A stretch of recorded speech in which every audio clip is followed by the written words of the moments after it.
lovely sights, and I can hear car horns outside. That's not so lovely, but whatever. Welcome to the Salzburg Ring. It's round 13 of the 1972 Formula 5000 Championship here at Classic Motorsport Hub. My name is Pascal Mikula, and today's a bit different of a broadcast. Our main commentator is unavailable. He's currently in the process of trying not to die, so best of luck to you, Jack. And yeah, that's basically it.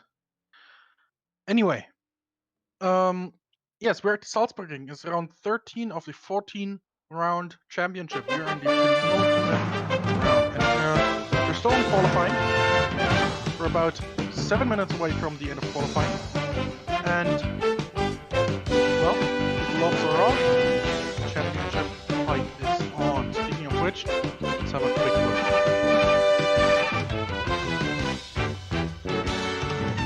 So, separating myself, first at the top with 55 points, and Joe Gillett with 47 points.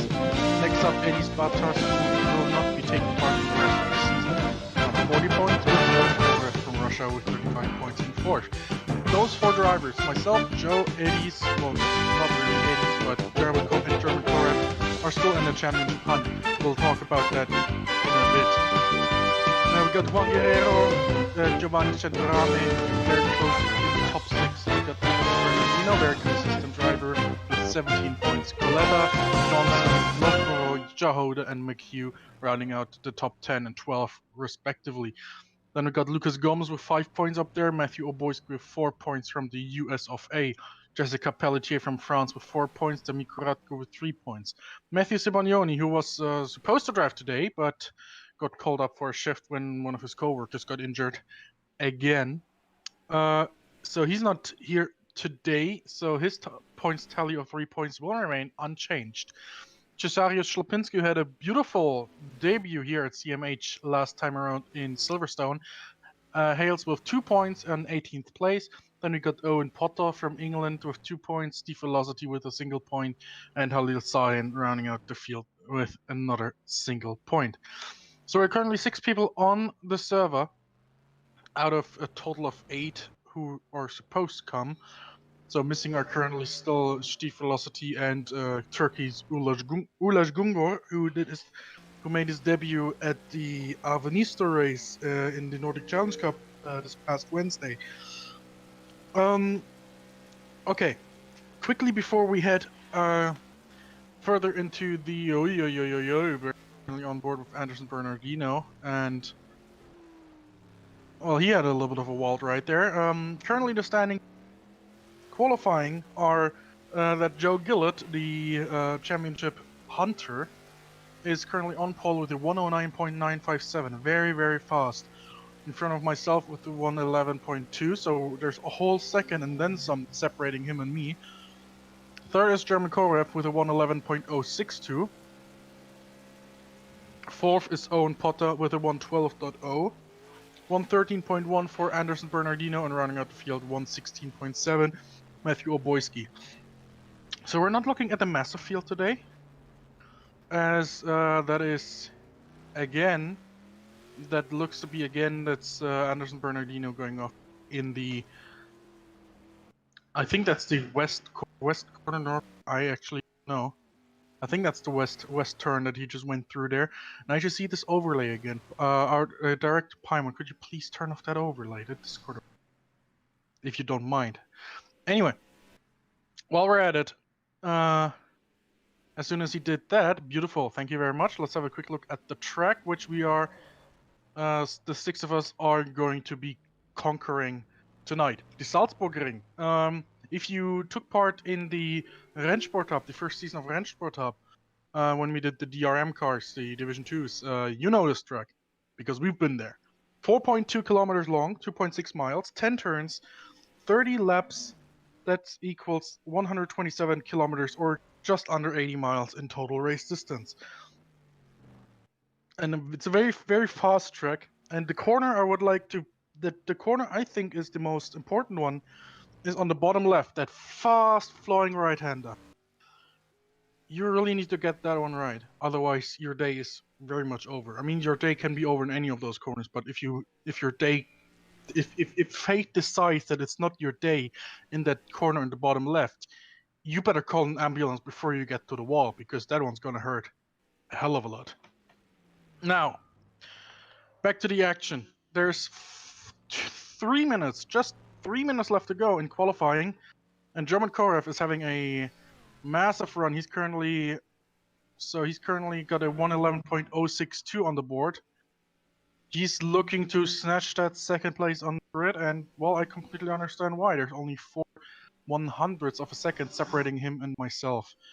And I've done my runs. I really can't do much more other than a 1:11.0. So, in my opinion, Joe is destined to take a win here, unless something happens to him. But you know, I kind of jinxed the McLaren 1-2 today at Sochi already. But so I don't want to jinx Joe as well. Very, very, very tricky, that last S section. You need to turn in earlier than you think you have to. So Korev now across the line. That was hitting the brakes. He's making sure his brakes still work. They do, and he goes back to the pits. Now the championship situation is as follows. We have already looked at the scores with 55 to 4. Here's the thing, there's 8 points separating myself and Joe. That means there's more than, there's more than 18 points. There's less than 18 points difference if I win today and Joe doesn't finish. Or even if he doesn't finish, careful, he would still take a point for 6th place, because we got only 6 people currently on the server. That means at best the gap would be 16 points, with the final race at Brands Hatch, which will be double points, having 18 points up for grabs. So today the championship will not be decided, but we'll see how this goes when we finish lap 30.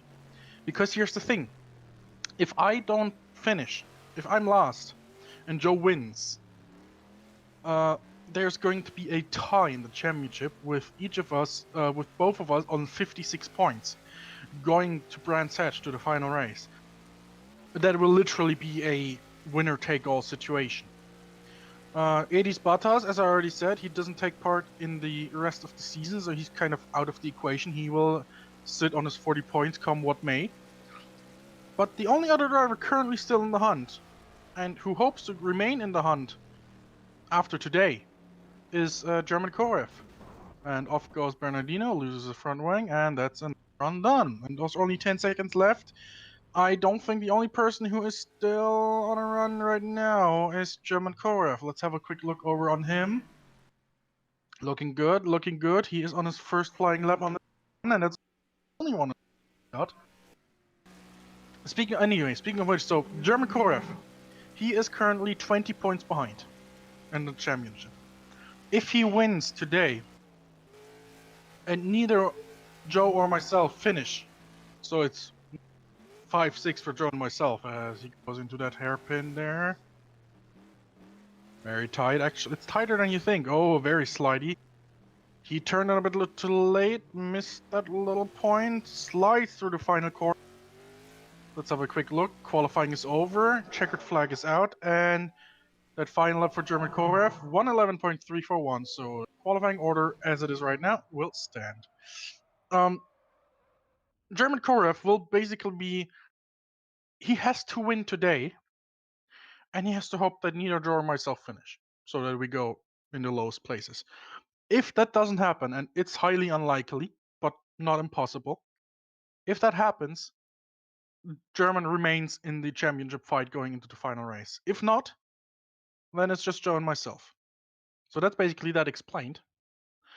And depending on the results today, as I said, we'll go into the final race at Brands Hatch with only 2 drivers in the hunt, or if, everything goes German Korev's way, as he is visibly upset over his, it was very close indeed. If he pulls through, we'll have 3 drivers for going for the championship in the final race. We are not in the final race though currently. We are in the second to last race.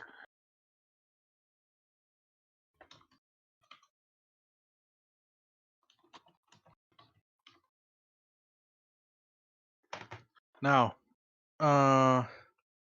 is there anything I missed so far? Don't think I missed anything as far as talking about the event is concerned.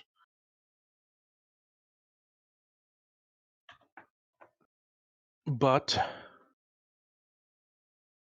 we are now in the warm-up session. With that being said, I'll quickly run the pre-race briefing, so we'll be right back for a few commercials. As soon as we got them set up, that is.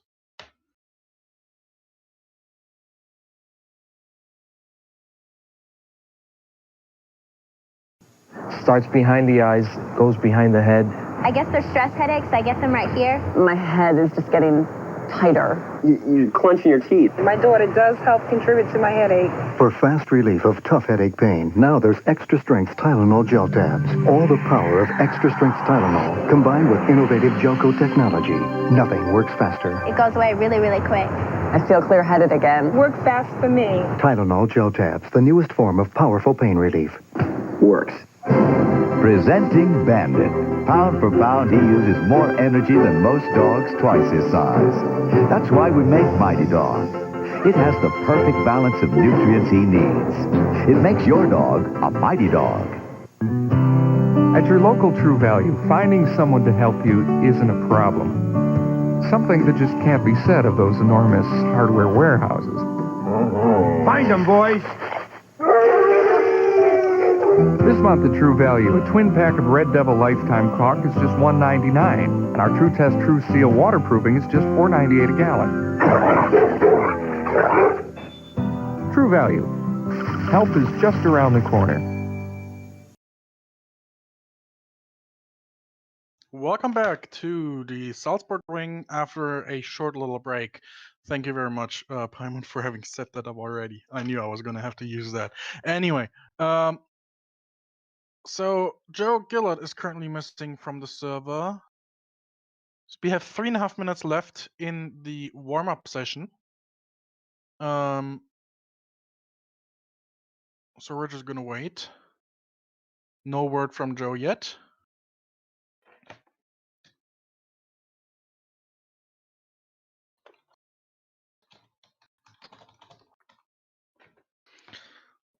So let's see. 3 minutes left. Okay, if if it so happens that Joe is unable to take the start, that would be actually pretty how do you call it? Unfortunate, because he, as you know, qualified on the pole. And there hasn't been any word yet. I already messaged him saying that we are waiting for him. But let's have a quick look. There are currently 5 people on the racing server.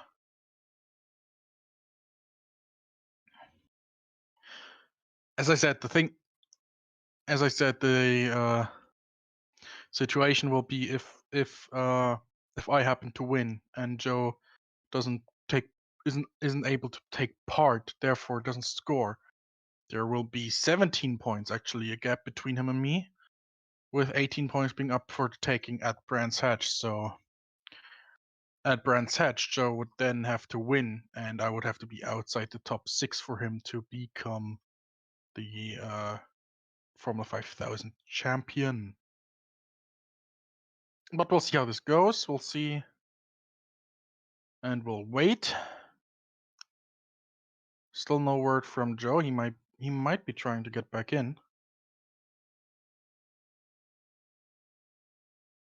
So, oh, not sure. Not sure what's actually currently going on, but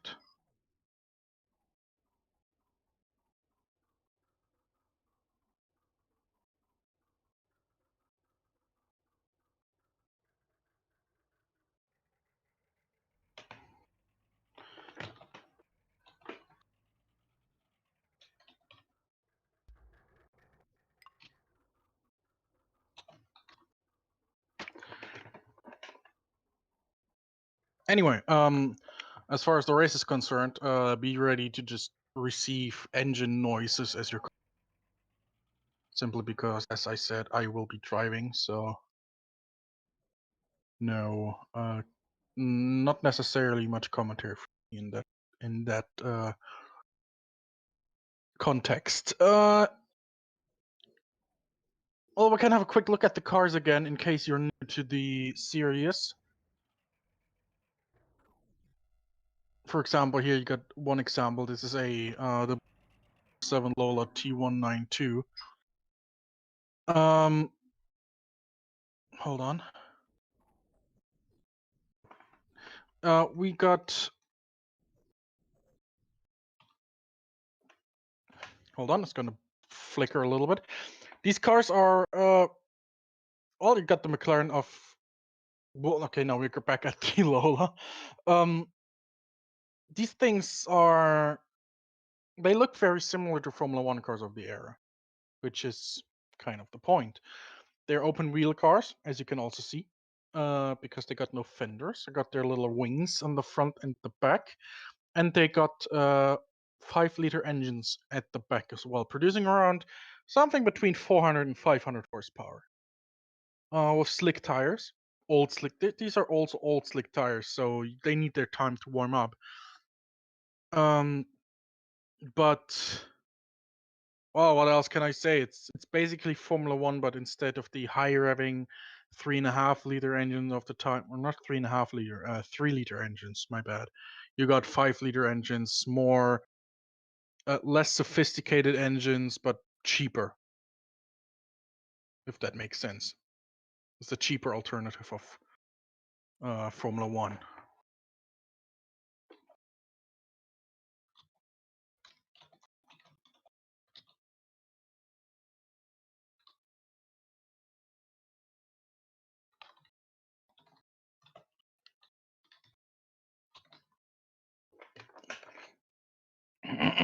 Still waiting for Joe, actually.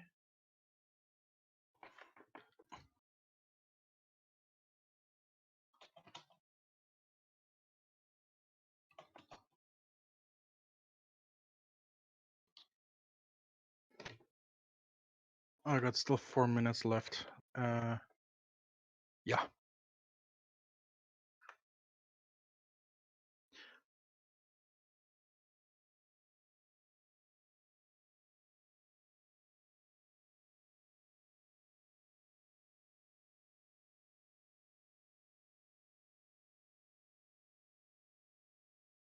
You know, he may also just have had a power outage or something like that. I don't know.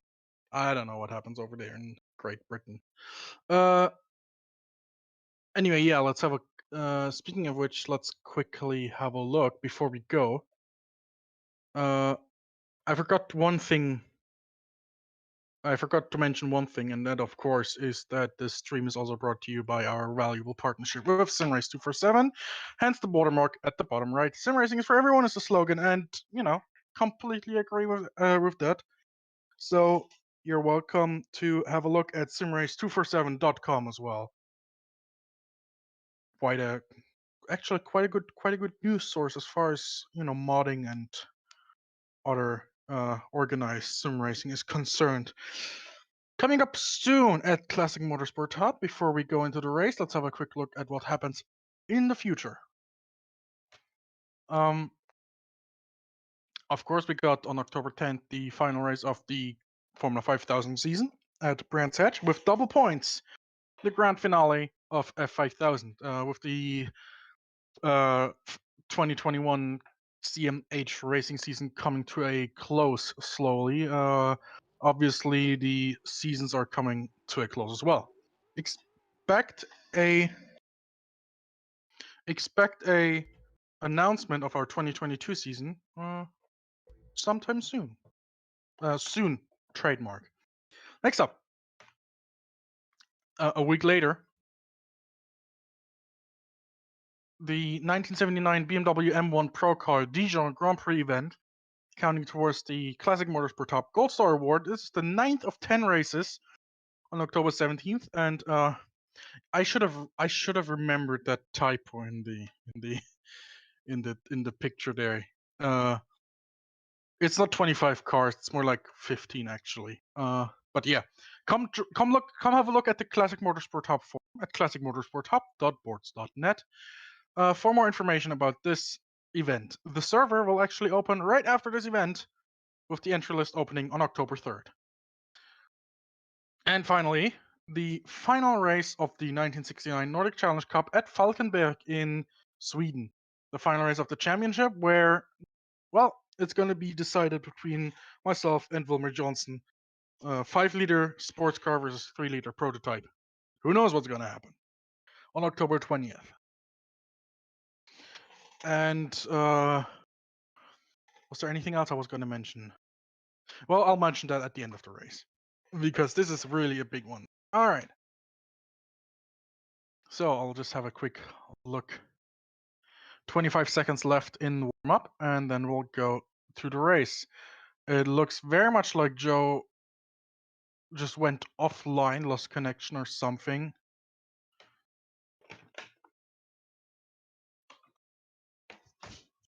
Because he's not online on Discord. He's not online on the forum either, but... Oh, okay. And that means we would have to go without him, unfortunately. So warm-up's over.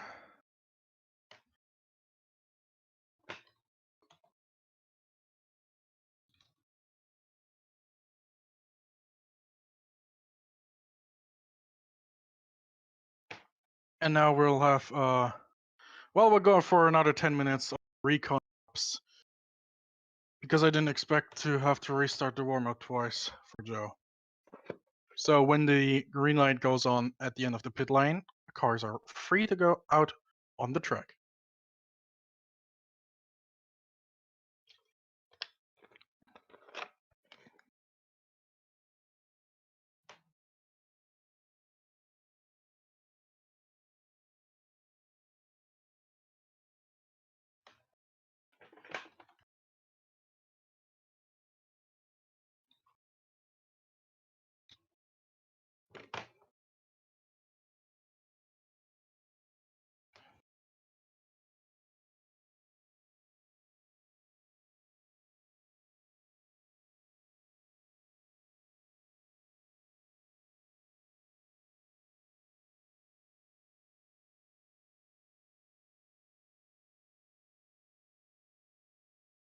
All right, recon session is underway. 30 seconds until the pit lanes are, the pit lanes? It's a singular pit lane.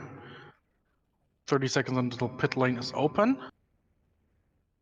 10 seconds.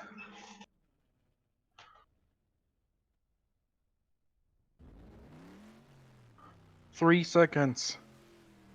And the pit lane is open. Let's have a quick look. Let's right around the track for a quick second. Currently out on track. We've got 10 minutes until the pit lane closes. Let's see if we can get a proper onboard or T-cam shot of the car, if that's possible.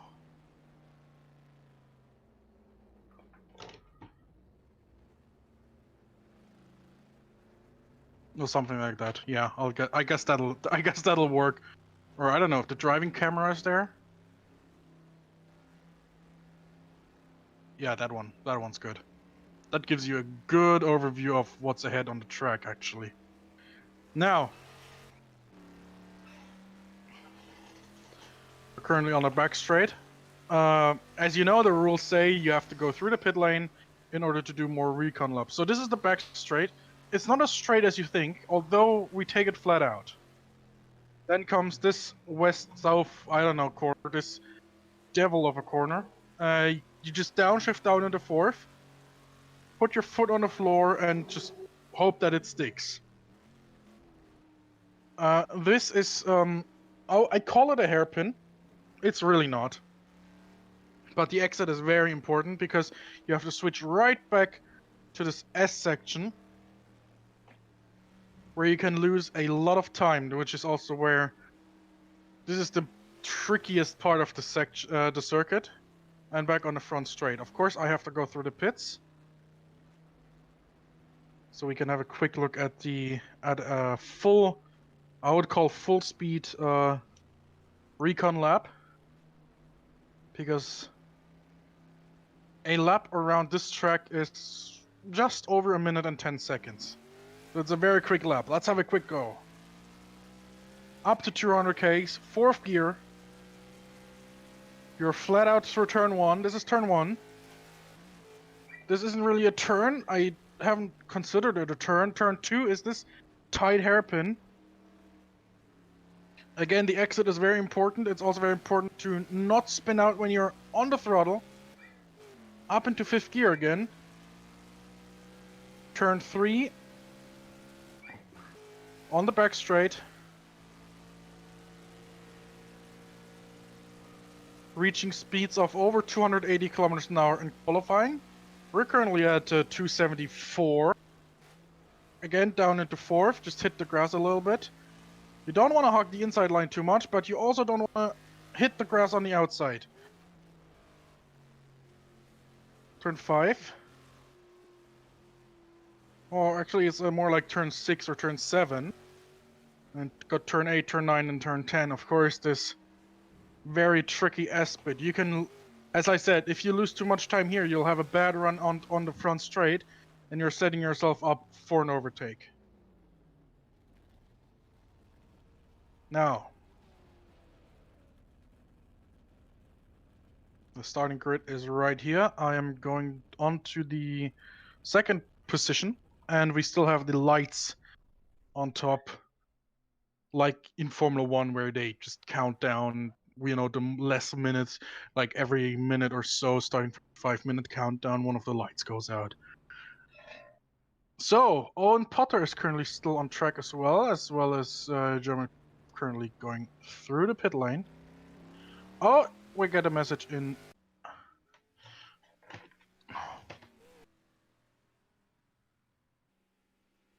Okay, Joe Gillett's game crashed. So he's almost back.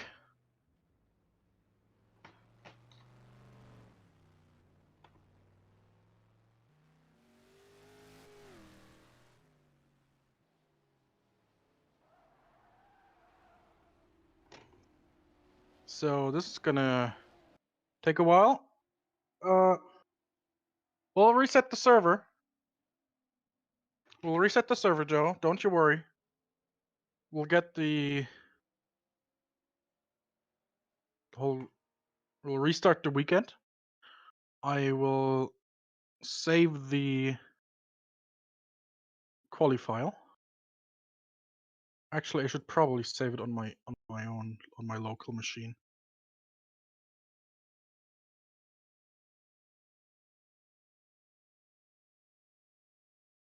Where is it? SQ. There it is. Salzburg.ini, so that I know what to call it.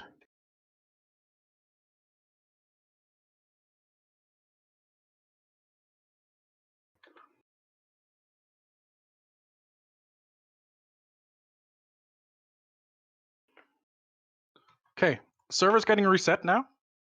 So Paimon, please just mute the audio for a second.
All right, welcome back. Again, sorry for those little issues. Again, this sort of stuff just happens. R Factor isn't the newest of sims, but you know. Anyway, let's see. German is online. Myself, I'm online. Anderson's online. Oboiski's online. Potter's online. The only one missing is Joe. And when he's on, we'll forward right to the race session. Oboiski just left again. Oh man, when the server just gets booted up, it tends to kick people out by itself. But you know, all you can do really is just restart, rejoin the server, and eventually it'll be good.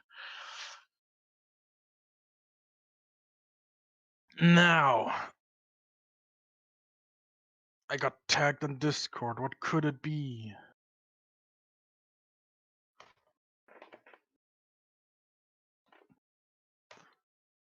I knew what it was gonna be.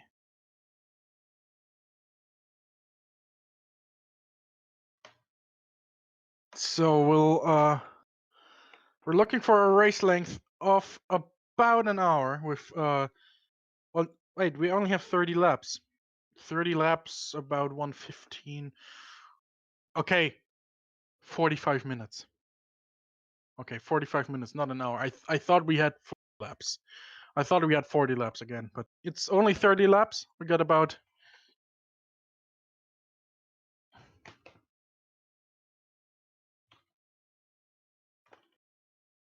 Oboiski's back online. Let's see, where is Joe? Yeah, that's a question. Where's Joe? We just restarted just for him.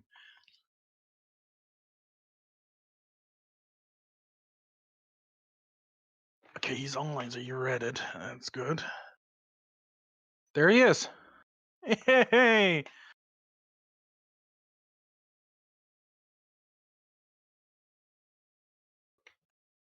All right. Once everyone's ready, we're forward to the race session, and we'll be finally getting going at the Salzburg ring for the... All right. Next session. Same procedure as right now. Recon laps, but only 2 minutes.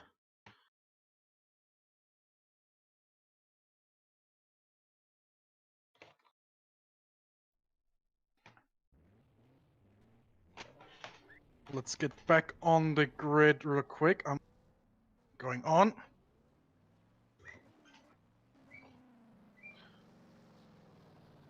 Okay, the pits are opening now.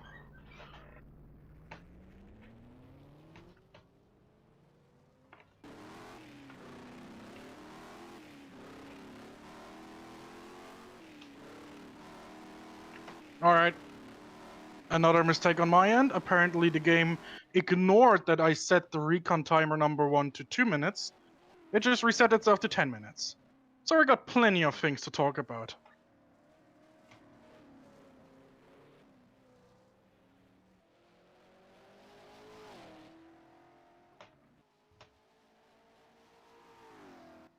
So, Joe Gillett, now he is back on the server, so he will take part in the race.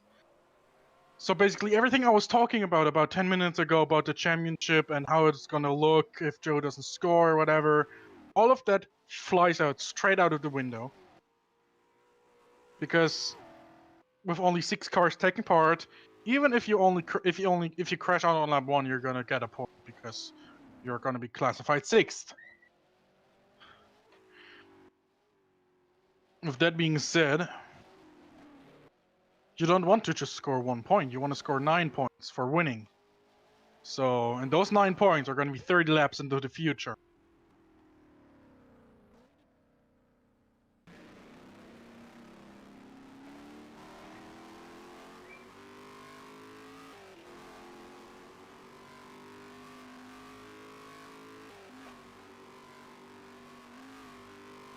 Joe is going through the pits, so he's going to do multiple recon laps. All right, Pole position is on the left side of the grid. If you look from the driver's perspective, he's no connection loss for you, Paimon. You're still doing good. We're currently on board with one of the Lotuses. I think that is Potter. That looks to be Owen Potter in the John Morton number 40 something. Number 46 it is. Alright. German Korev is going through the pits at a rapid pace. Slowing down to overtake Anderson Bernardino, who's currently in the pits as well. Matthew Oboyski in the number 45, Lotus 70B, is now getting onto the grid. Now he's going through the pit lane as well. And I just noticed I am not lined up correctly. I need to pull back. I'm not in my square. There we go. This looks good. Owen Potter is now lined up on the grid. He is in 4th place. Good qualifying performance from him. Not just well, okay, you could say he qualified 4th out of 6, but still the gap was quite small. And the Lotus with the Ford 302, well, it wasn't that competitive in 1972. Here's Joe going through the pits again. Well, there's still 6 minutes left to go until the pits are closed, and then we have 2 minutes until the formation lap. I think it's safe to say we can go, if possible, for another quick commercial break. We'll be right back after this from your local stations.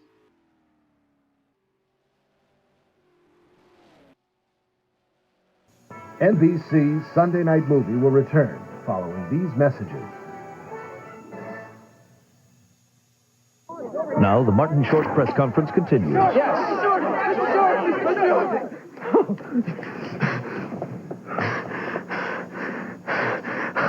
I forgot what I was going to say. What was your question? Martin Short comes to NBC Tuesdays this fall. At Geo, we've thought a lot about safety. That's why Geo Prism comes with standard dual airbags and available anti-lock brakes. In addition, it's equipped with a rugged steel safety cage. You see, we not only want to make accidents easier to avoid, we also want to make them easier to walk away from. Call 1-800-GET-TO-KNOW and get to know Geo Prism with over 100 standard safety features. Want to spice up your summer? Win a week at the WMMR Taco Bell Beach House and a chance to win a trip to Cancun, Mexico. Sponsored by Taco Bell. Now open late. To register, just stop by any participating Taco Bell restaurant or send a postcard with your name, address, and daytime phone number to WMMR Taco Bell Beach House, P.O. Box 1767, Philadelphia, PA 19106. From the station that reaches the beaches, 93.3 WMMR. Fresh baked bread, piled with extra lean, juicy ham. Oven roasted turkey breast, topped with the classic taste of... Pardon me, would you have any Grey Poupon? But of course. Introducing Subway's new Turkey and Ham Dijon. Turkey, ham, and the great taste of Grey Poupon mustard, now for a limited time on your choice of rolls. At Subway, the place where fresh is the taste.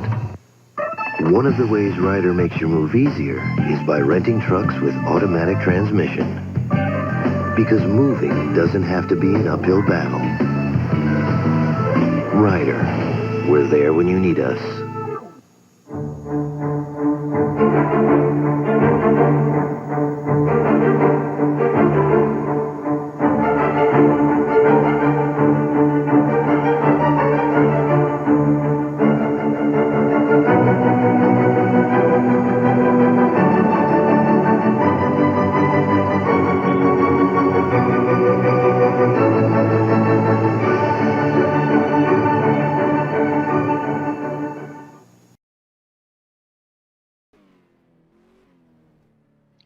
Back at the Salzburg ring for round 13 of the 1972 BRSCC Formula 5000 European Championship. We have 3.5 minutes left till the pits are closed, so everyone bar German Korev and Joe Gillett is stationary on the grid.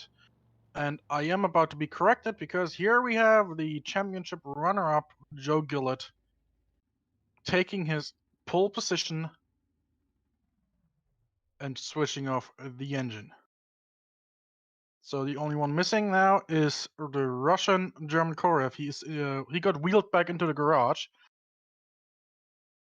So probably some last-minute setup changes for him, which will hopefully pay off very well for him as well. Let's see. He's got 30 laps to prove us that he knows how to set up his back FM5 for the Salzburg ring. And I personally think he has a lot of potential because he's obviously very fast. Just need to get it to the finish. Now, let's have a quick look at the starting grid from the trackside camera if we can, because these cars, they look sleek. Let's go. Let's have a look. Let's have a look at that picture. That's some 2,500, well, once German Korev is on the grid, 3,000 horsepower in 6 cars, which are taking off in, what is it, 2 minutes? Well, 4 minutes, just under 4 minutes until we take off. And Korev is still in the pits. Let's see, he's still stationary there, so something, I heard his engine fire, but it looks like it's stalled again, so we'll have to see when he gets out of the pits, and he runs again. Here we go. Nope. No, turn off again. One of the Lotuses is running. You can hear, it's very distinctive. You can hear the Lotus engine, the Ford engine has a very distinctive tone from the others. The others are mostly, you know, Chevy engines, Chevy 305s. They are really just, if you know what I'm saying. Meanwhile, the Ford is just, it's a Mustang engine, okay? It sounds different. Now we got 1 minute left, less than 1 minute left until the pits are closed.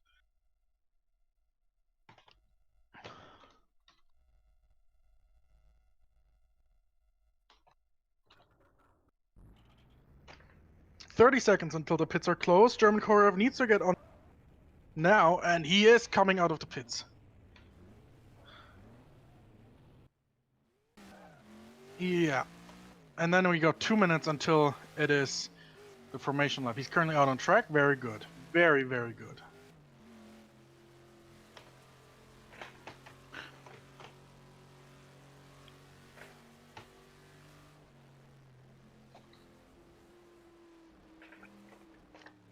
And the pits are closed.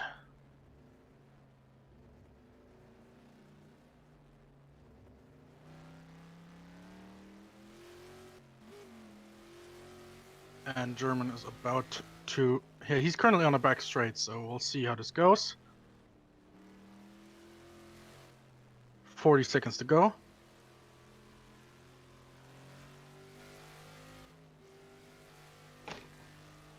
Drivers can turn on their ignition already. 30 seconds. 30 seconds until we start the engines. As you may know, at the 1 minute signal, all engines must be running. And then after that 1 minute, the formation start. See where German Korev is. I can hear him in the distance. 10 seconds until the engines are due to be started.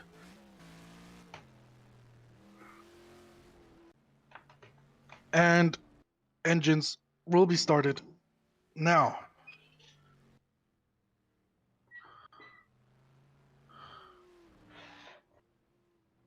Korev is going through the final corner now. You can hear these 3,000 horsepower firing up. Well, we'll be on our formation lap soon, and I will forcefully shut up so I can concentrate on this race. 30 seconds until the formation lap. Korev is now on the grid. 20 seconds. Take your bets. Who's gonna lead into turn 1? Who's gonna lead up? And let's see if there's gonna be a change in the championship standings going into 5, 4, 3, 2, 1, and let's go. Formation lap is underway.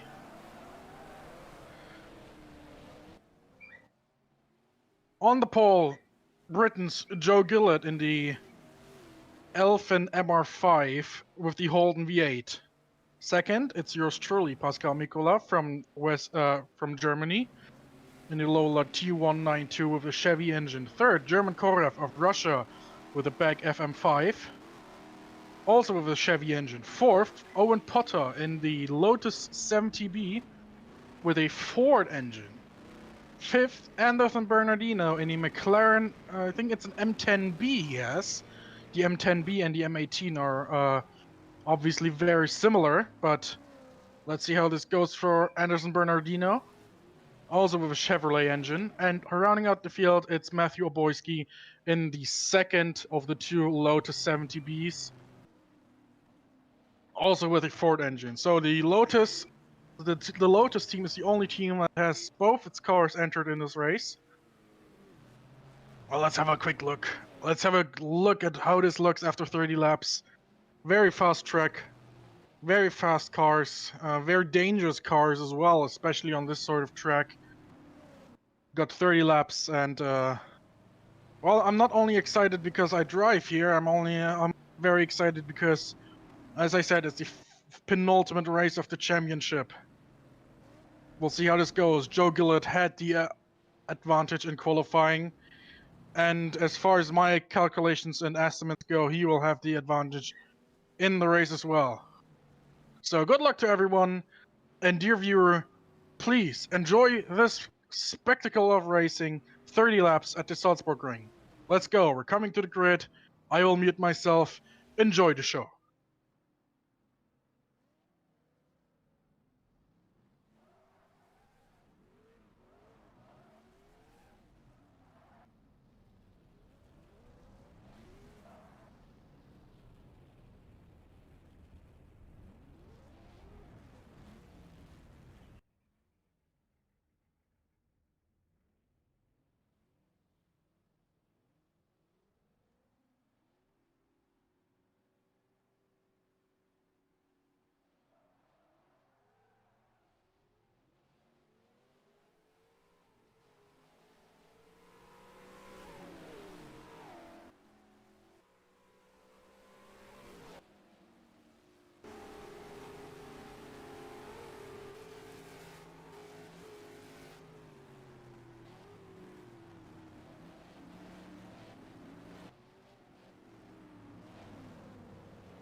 Pime on the green flag graphic, please.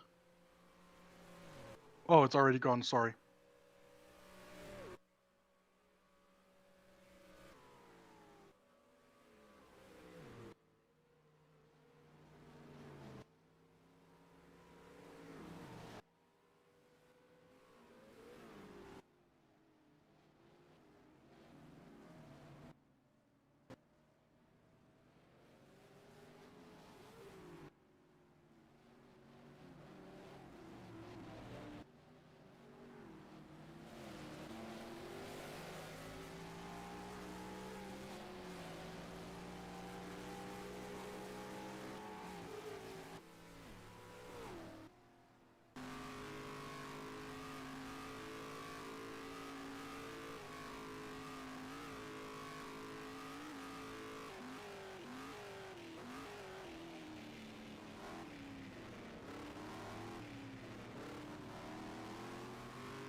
Yellow flag in turn 2, that's German Korev who just went off in the braking zone there.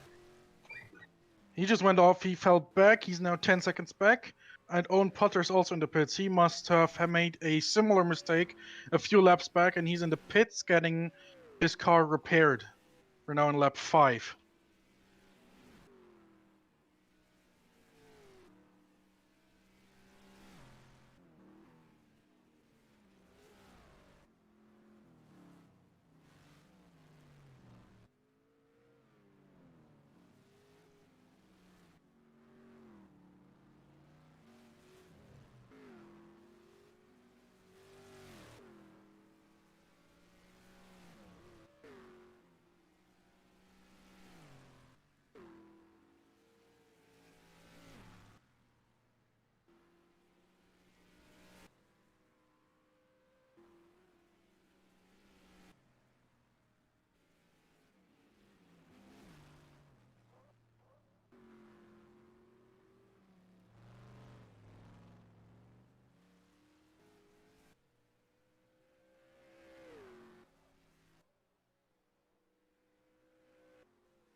As far as things stand now, Joe Gillett with the lead will take 9 points. Myself, I will take 6. That will mean that I will go into the final round, presumably at 61 points, with Joe up at 56.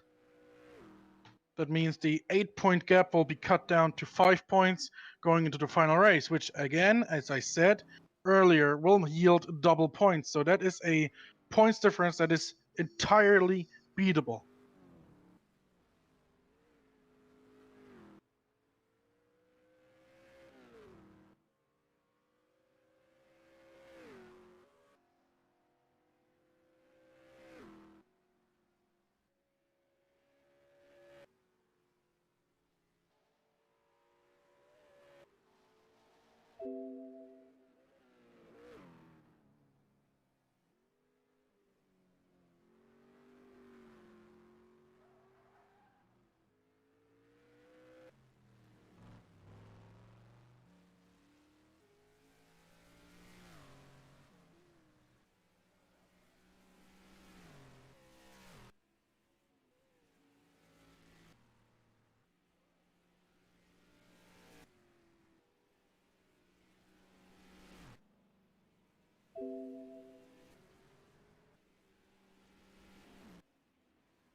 And it looks like Matthew Oboyski's in the pits, both low to 70s, encountering problems early on in the race.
There looks to be an interesting battle brewing between German Korev and Anderson Burnett third place. The two of them are only about 4 seconds on the front straight right now. Korev now going into turn 1 as Bernardino has just passed the pit exit. Meanwhile, Joe Gillett leads by just over 8 seconds.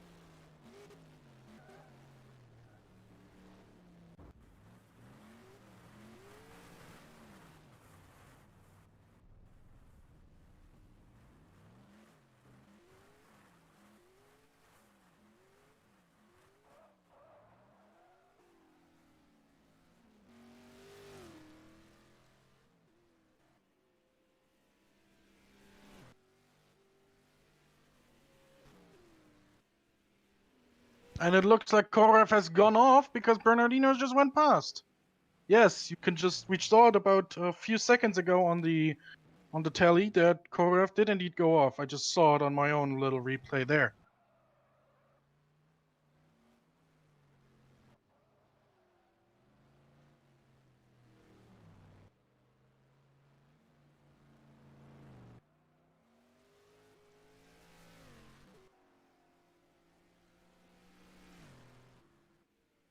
Meanwhile, Joe Gillett has set the fastest lap of the race previously on lap 10, 1:11.433. Very fast. That's why his lead has also grown to 10 seconds now.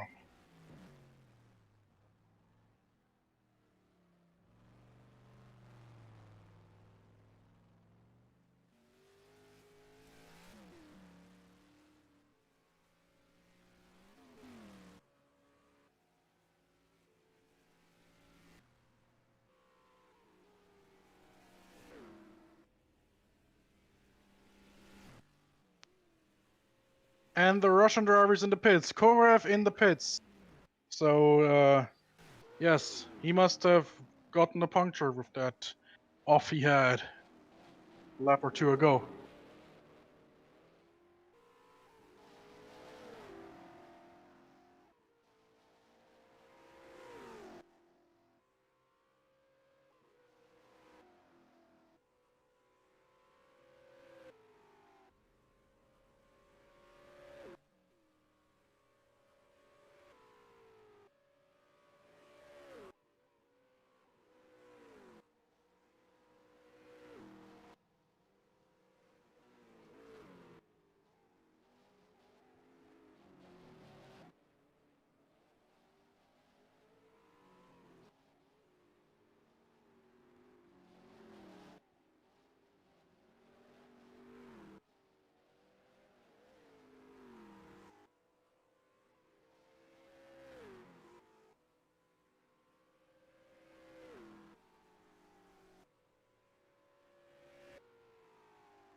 Joe Gillett out in front doing another fastest lap race, 1:11.2. So he's putting the hammer down. 10-second lead isn't enough for him, which is understandable. But yes, he's got the fastest lap now. We're on lap 13 out of 30.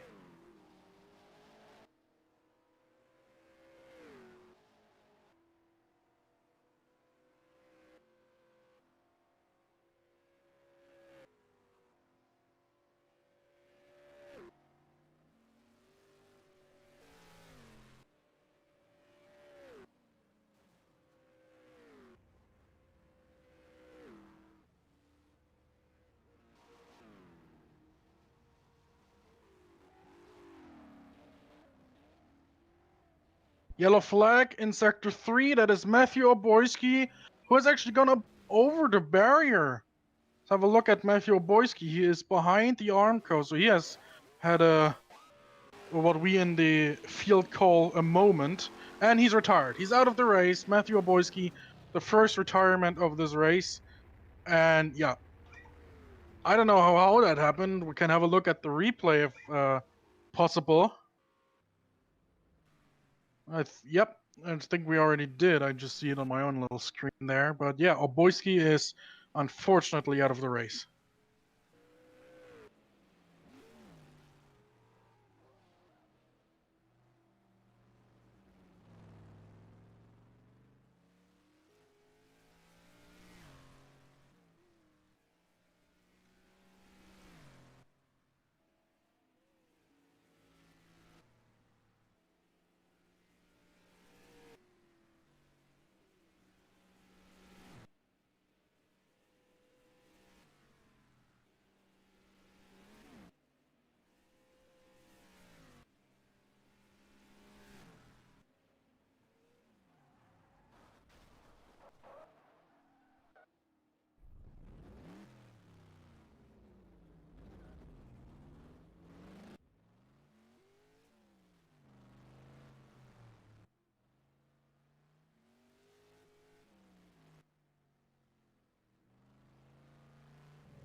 Well, this is quite a display of dominance from Joe Gillett. We have about 13 laps to go.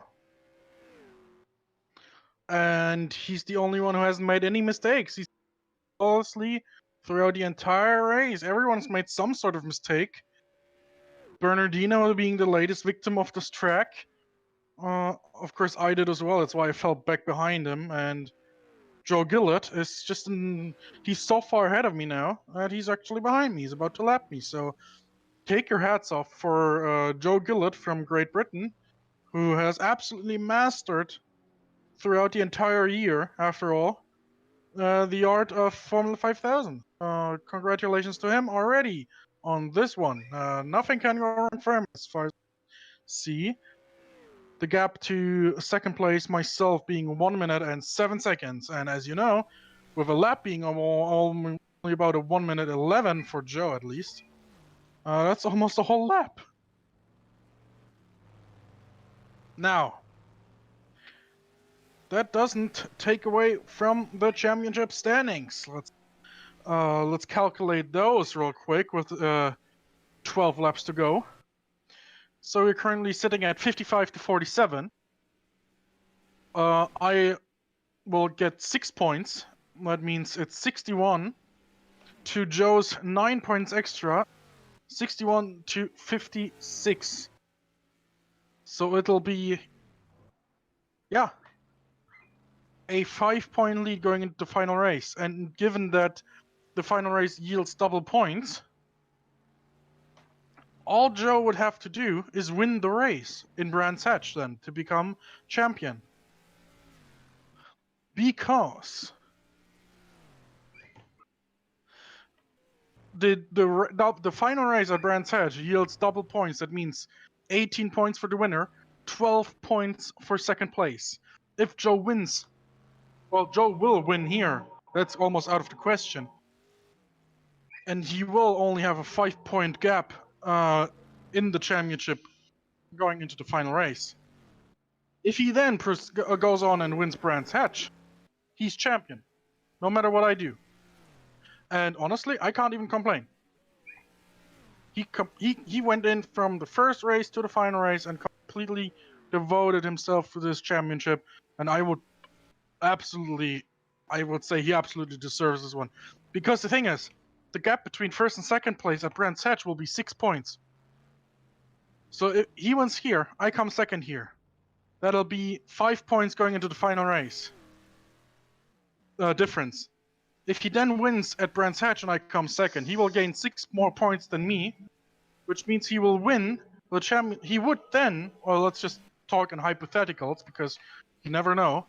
He would then win the championship by a single point, which is, pretty damn close. With that being said, he just completely dominates this one. He just made me bent over and say thank you, sir. Because I don't know if you just saw that on the screen, but he just he just lapped me on the front straight while I was talking to you here. Well, and don't think I'm neglecting my driving because I'm talking. I'm still going flat out as much as I can. We got 10 laps to go. He's on lap 21. I'm on lap 20. Man, he really has it completely figured out. Let's go on board with Joe on the T-Cam if possible, or something like that. Let's go on board with Joe and just enjoy some laps around the Salzburg ring as he cruises. He really doesn't have to push either. He can just cruise home now. He doesn't. But let's just enjoy a bit of just engine noises. Turn up your audio. Joe Gillett, take it away.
5 laps to go here in the Salzburg Grand Prix Formula 5000.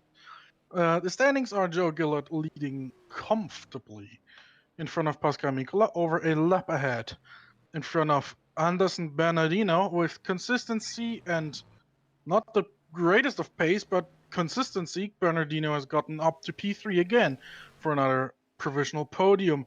Although hot on his tail is a Russian driver, German Korev.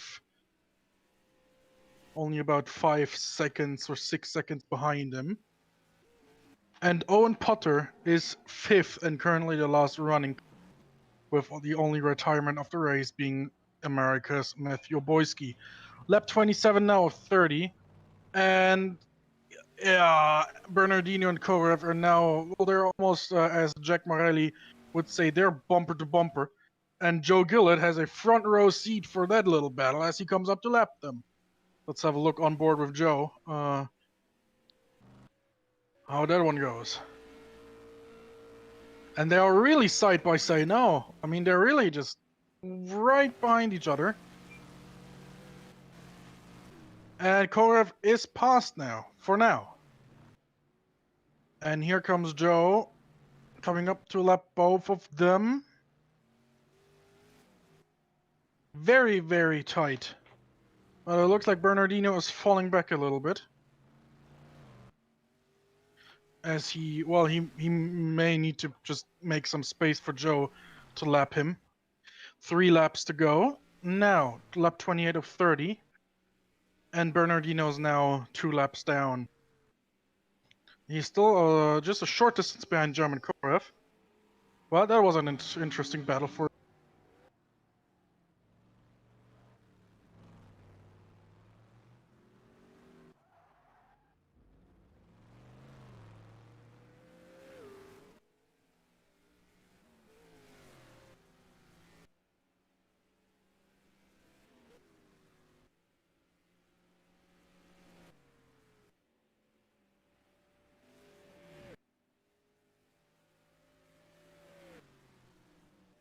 And now Korev and Bernardino again. Look at that! Bernardino's not giving up. He's right there. He's right there. And well, there's still just a little gap opening up there. They're now going into the final S-bends right behind Joe. One after the other. It's Joe, then Bernardino, then Korev, and then Bernardino. Joe onto the final, onto his second to last lap. Lap 29 of 30. And it looks like Korev is pulling away from Bernardino.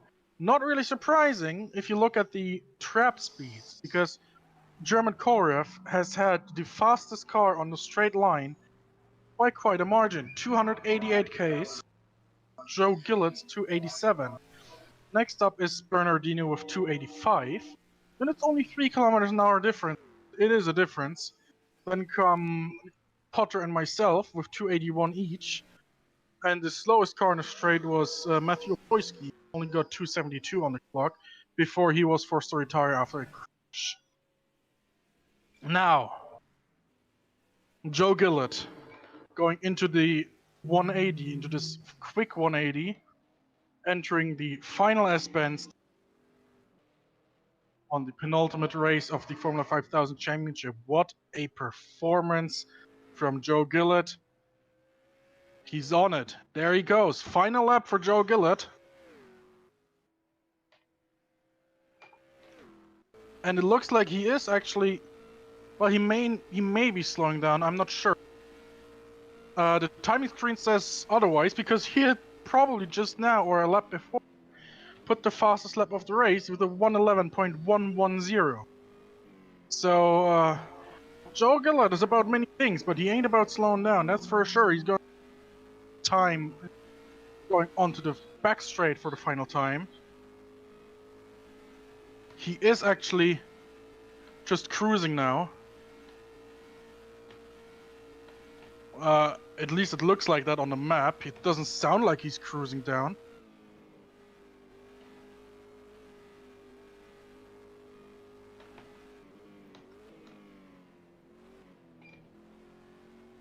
And going through the final few corners for the final time. Owen Potter will get one more lap in. Owen Potter will cross the start-finish line, and here comes the checkered Joe Gillett, winner of the Salzburg Grand Prix for Formula 5000. Get in there, son. Well done. Korev crosses the start-finish line in third, and Anderson Bernardino is coming through the final corner now to be scored fourth place. There he is, checkered flag for the Brazilian. And here I come. Oh, through the final two. The only car still at racing speed is Britain's Owen Potter. So checkered flag for myself, second place, over a lap behind. So I can just pick up. I really can just remove my hat back for Joe. And here's Owen Potter going into the final 180 for one final time.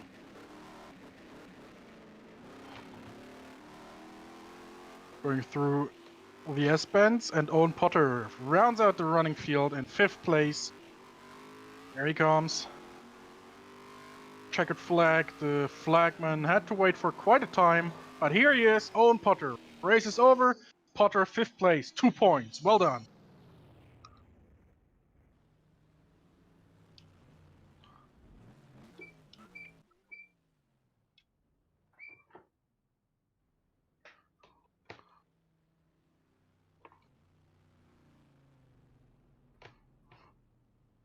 Back to the pits now. I think Joe is, yeah, he's just about.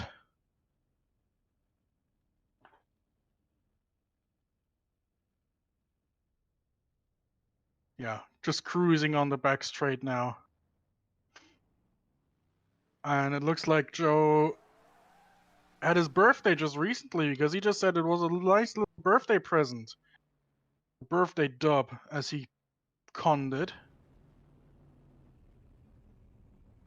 Well, I'll just park my car here on the side of the road.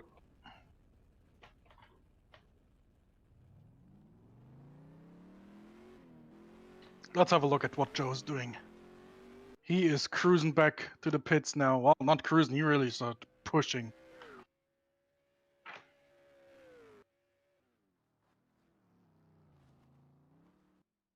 Oh! Looks like Joe kind of messed it up there, but hey, the race is over.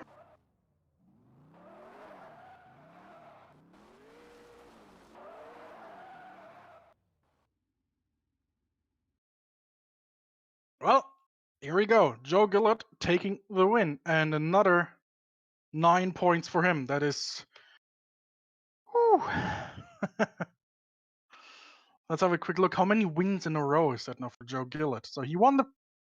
Well, he didn't win the past race. I forgot. He won... Let's have a look this season. Starting at Brands Hatch, the Race of Champions. That was myself. Joe finished third at Mallory Park. Didn't race at Snetterton. Then he didn't race at Brands Hatch Club either. Then he didn't finish in Sandford. He won at Silverstone around 6. His first win, I think that was even his first points, really. No, his first big points haul came in the 6th race at Silverstone. And then he just finished third at Mondello Park, second at Oulton Park, crashed out at Monza, then won at Hockenheim, won at Throxton, finished second in Silverstone last time out, and today, massive dub for Joe Gillett here at the Salzburg Ring. Okay, now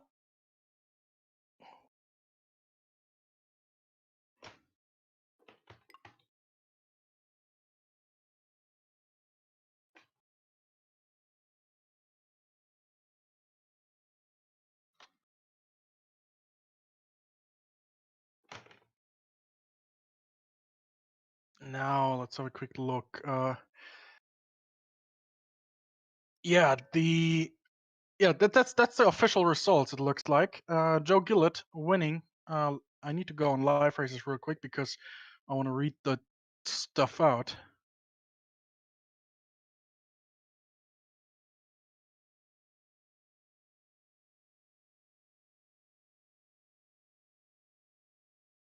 So a quick look see actually. Come on, live racers. Safe to say, as I said, it's got a spam email, so I need to read it. So Joe Gillett takes a massive damn dub in this wonderful race at the Salzburg ring. His best lap a 1:11.1. It currently doesn't say the total race time, but that's no problem. Second place, Pascal Mikula, a lap behind. Then German Korev, also a lap behind. No, 2 laps behind actually. Anderson Bernardino right behind Korev. Owen Potter, 5th place. And yeah, Matthew Oboyski, the only one that didn't make the finish. With that being said, it's quite funny if you look at it because basically the entire field, there were overtaking maneuvers and there was position changes after all. But if you think about it, the only people who swapped places from start to finish in the end were Anderson Bernardino and Owen Potter. Potter started 4th, finished 5th, and Bernardino started 5th and finished 4th. The rest, Joe Gillett, pole position win. Myself, second place. Korev, third place.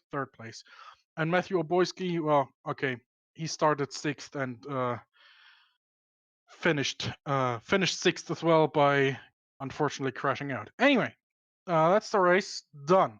The championship decider will be Brands Hatch. It will serve double points. So as I said, now the situation is what Joe needs to remember is that there's a 5-point gap. I'll have a quick look at the amount at the tiebreaker situation because let me just quickly look. I have 1 win, 2 wins. I have 2 wins. 3 wins. Okay. So for myself, count 3 wins. For Joe, let's find his first win. Silverstone, 1 win. 2, 3. And today he just broke. If there was a tie at Brands Hatch, he just broke it today. Because that was his 4th win of the season.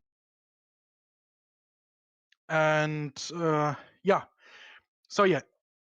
Basically anything what Joe has to think about now is there's this 5-point gap. If he gets 5 more points at Brands Hatch than I do, which is not too difficult, frankly, he's the champion. Because even if we tie on points at the end of the season, he's won more races. So that's tiebreaker.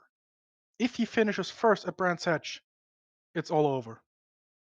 So I personally have to make myself a note, finish as close to Joe as possible. Preferably ahead of him.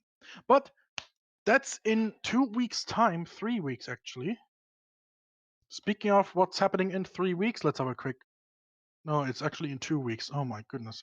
I'm completely stunned. Yeah, let's have a look at that. In 2 weeks' time, the grand finale of Formula 5000 at Brands Hatch.